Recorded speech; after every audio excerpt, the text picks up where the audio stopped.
नमस्कार, आपण पाहत आहात एल्गार न्यूज महाराष्ट्र। मिरजेत पाठलाग करत 28 वर्षीय तरुणावर धारदार शस्त्राने हल्ला, प्रकृती चिंताजनक।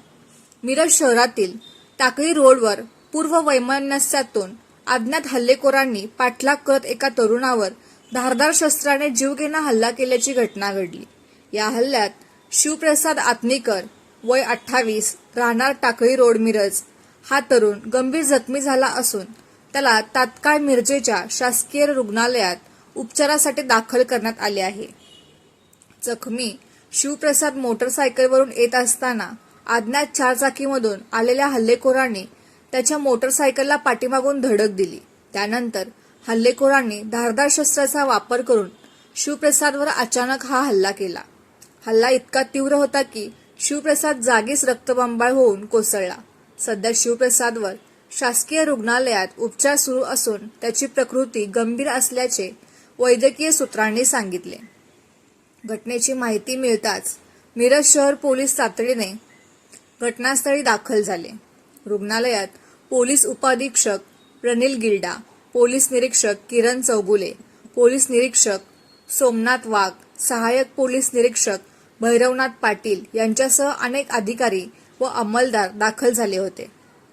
उपस्थित अधिकाऱ्यांनी जखमी तरुणाचा मित्रपरिवार व नातेवाईकांशी संवाद साधून घटनेची सविस्तर माहिती जाणून घेतली।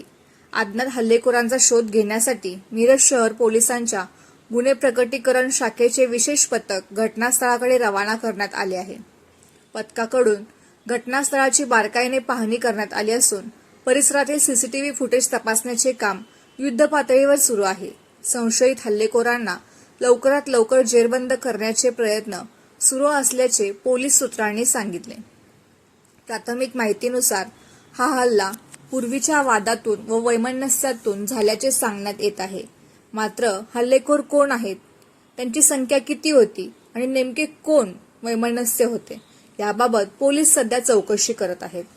जखमी शिवप्रसादची प्रकृती स्थिर होताच त्याचा जबाब नोंदवण्यात येणार असल्याचे पोलिसांनी सांगितले। मिरज शहरात अशा प्रकारच्या हल्ल्याच्या घटना वाढत असल्याने नागरिकांमध्ये भीतीचे वातावरण निर्माण झाले आहे।